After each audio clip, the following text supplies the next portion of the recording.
नमस्कार, मैं हूं धर्मेंद्र। आप देख रहे हैं ऑनलाइन न्यूज इंडिया। प्रधानमंत्री नरेंद्र मोदी ने आज देश को संबोधित किया। एक दिन पहले पीएमओ के ट्विटर हैंडल से यह जानकारी दी गई थी कि प्रधानमंत्री नरेंद्र मोदी 30 जून को 4 बजे शाम को प्रधानमंत्री देश को संबोधित करेंगे। पहली अच्छी बात यह रही कि उन्होंने 8 PM 8 बजे का समय नहीं चुना, नहीं तो वो कुछ ना कुछ जरूर बंद कर देते। लेकिन प्रधानमंत्री जी के आज के भाषण का लब्बो लवाब क्या रहा, अगर आप उसको समझना चाहें तो उसके लिए आपको ये लिफाफा देखना चाहिए। इस लिफाफे में अगर आप यहां से देखेंगे तो यहां से कुछ नजर नहीं आएगा और यहां से देखेंगे तो यहां से भी कुछ नजर नहीं आएगा। दोनों तरफ से लिफाफे में हाथ डालिए, हाथ आपका खाली निकलेगा। इसी तरह का प्रधानमंत्री नरेंद्र मोदी जी का आज का भाषण रहा। 16 मिनट के अपने इस भाषण में प्रधानमंत्री जी के ऐसा कहीं पर कुछ देखने को नहीं मिला जो लगे कि हां ये नई चीज हुई है। इस पर जो है वो वाकई प्रधानमंत्री जी की जो है वो प्रशंसा की जानी चाहिए। इस पर वाकई जो है वो देशवासी सोच रहे थे कि प्रधानमंत्री जी इस पर बोलेंगे और इस पर प्रधानमंत्री जी बोले हैं। ऐसा कहीं पर देखने को नहीं मिला। 16 मिनट का उनका ये भाषण रहा। एक अच्छी बात ये कही जा सकती है कि सबसे छोटा जो है वो भाषण उन्होंने आज पहली बार दिया है। करीब 16 मिनट का भाषण जो है वो ये रहा है। देशवासी उम्मीद कर रहे थे कि चीन के ऊपर प्रधानमंत्री बोलेंगे, लेकिन चीन का आज एक बार भी उन्होंने जिक्र तक नहीं किया और पूरी लद्दाख घाटी में जिस तरह से जो कुछ हुआ है उसका कहीं पर कोई जिक्र नहीं हुआ। हमारे जवानों की शहादत का कहीं कोई जिक्र नहीं हुआ। हमारे जवानों की शहादत का बदला लिया जाएगा, किस तरह से हमारी सेना जो है वो काम कर रही है, इसको लेकर के देश को कहीं पर कोई जानकारी प्रधानमंत्री की तरफ से नहीं दी गई।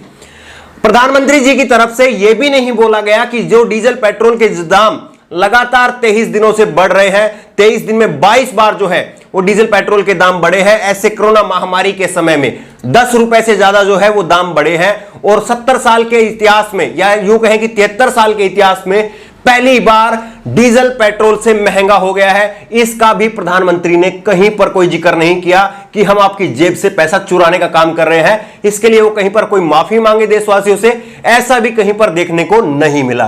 प्रधानमंत्री नरेंद्र मोदी ने छठ पूजा का 2 बार जिक्र किया और छठ पूजा का 2 बार जिक्र करने का मतलब आप समझ सकते हैं कि हां, बिहार में चुनाव होने हैं, इसलिए प्रधानमंत्री नरेंद्र मोदी इशारों ही इशारों में जो है वो बिहार जो है वो बह करके निकल जाते हैं। दूसरा, उन्होंने एक कहा कि प्रधानमंत्री गरीब अन्न कल्याण योजना, इसका नाम उन्होंने लिया और इसके तहत उन्होंने कहा कि नवंबर तक छठ पूजा का दोबारा से उन्होंने नाम लिया और उन्होंने कहा कि छठ पूजा नवंबर तक गरीबों को हर महीने प्रति व्यक्ति 5 किलो गेहूं या चावल एक चीज और दूसरा 1 किलो चना जो है वो हर महीने मिलेगा, प्रधानमंत्री ने कहा। लेकिन यह भी महत्वपूर्ण बात यह है इसमें भी कि यह योजना पहले से चल करके आ रही है, नया इसमें भी कुछ नहीं था। इसीलिए मैंने कहा कि प्रधानमंत्री जी का जो भाषण था आज का वो कुछ इस तरह से था। आगे से पीछे से दोनों तरफ से जो है 16 मिनट तक हम टटोलते रहे कि प्रधानमंत्री जी कुछ नया बोलेंगे, जो देशवासी जानने की कोशिश कर रहे हैं, देशवासी सुनना चाह रहे हैं,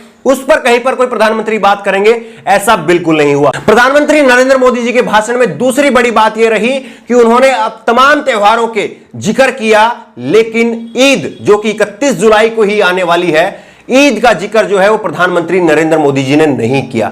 एक बार फिर से प्रधानमंत्री जी की जो सोच रही है मुस्लिम धर्म के प्रति, उन्होंने उसको दिखाने की कोशिश की है।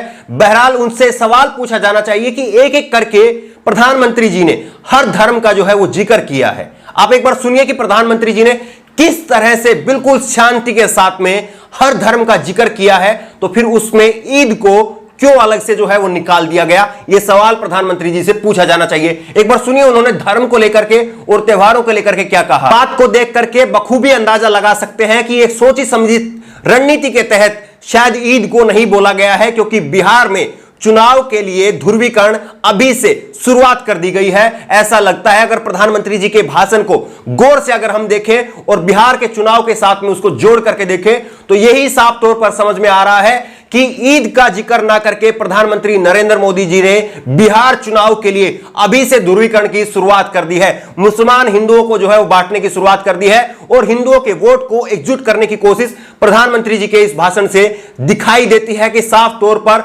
उन्होंने एक सोची समझी रणनीति के तहत जो है वो ईद का जो है जिक्र नहीं किया। दूसरा, उन्होंने कहा कि एक राष्ट्र एक राशन कार्ड, यह भी पहले से चली हुई आ रही योजना है जिसको लेकर के प्रधानमंत्री जी ने दोबारा से इसको दोहराया।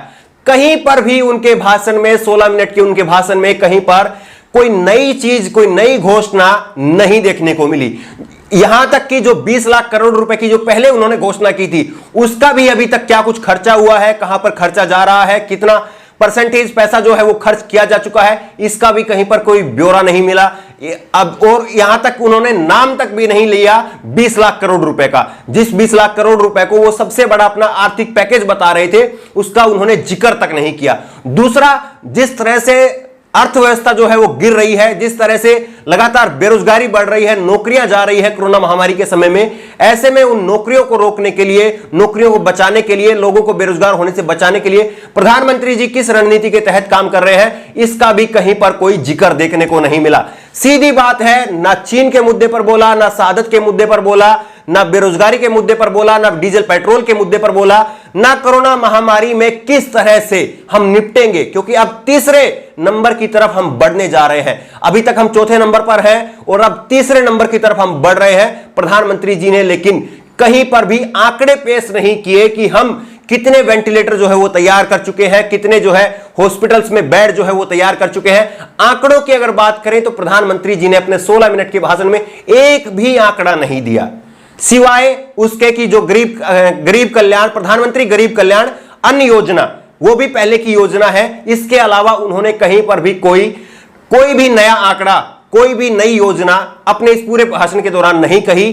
16 मिनट के उसके भाषण, प्रधानमंत्री जी के भाषण में हम यही देखते रहे कि वो कोई नई घोषणा करेंगे, चीन को लेकर के कोई जो है वो बात कहेंगे जो देशवासी जानना चाह रहे हैं। डीजल पेट्रोल की जो जिस तरह से कीमतें बढ़ रही हैं उस पर कहीं पर राहत मिलेगी, लेकिन तमाम बातें सिर्फ बातें रह गई। और प्रधानमंत्री जी ऐसा लगा कि वो छठ पूजा के जरिए और जिस तरह से उन्होंने अपनी जो गरीब कल्याण योजना है उसको भी छठ पर जाकर के खत्म किया, जो त्योहारों की जो नाम उन्होंने गिनवाए वो भी छठ पर जाकर के खत्म हुआ। तो इससे तय हो गया है कि नवंबर में या नवंबर से पहले बिहार में चुनाव होंगे।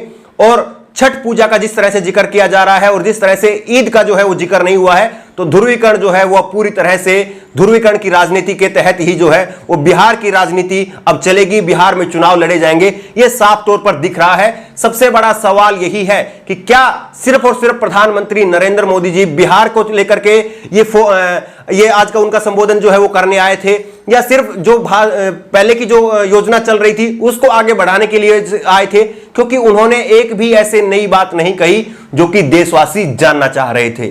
इस खबर को लेकर के आपकी जो भी राय हो नीचे कमेंट बॉक्स में अपनी राय जरूर दें और इसी तरह की तमाम खबरों के लिए ऑनलाइन न्यूज इंडिया को सब्सक्राइब करें। धन्यवाद। इस खबर को अभी लाइक करें, शेयर करें और ऑनलाइन न्यूज इंडिया की सभी खबरें अपने मोबाइल फोन पर सबसे पहले देखने के लिए अभी चैनल को सब्सक्राइब करें और घंटी जरूर दबाएं।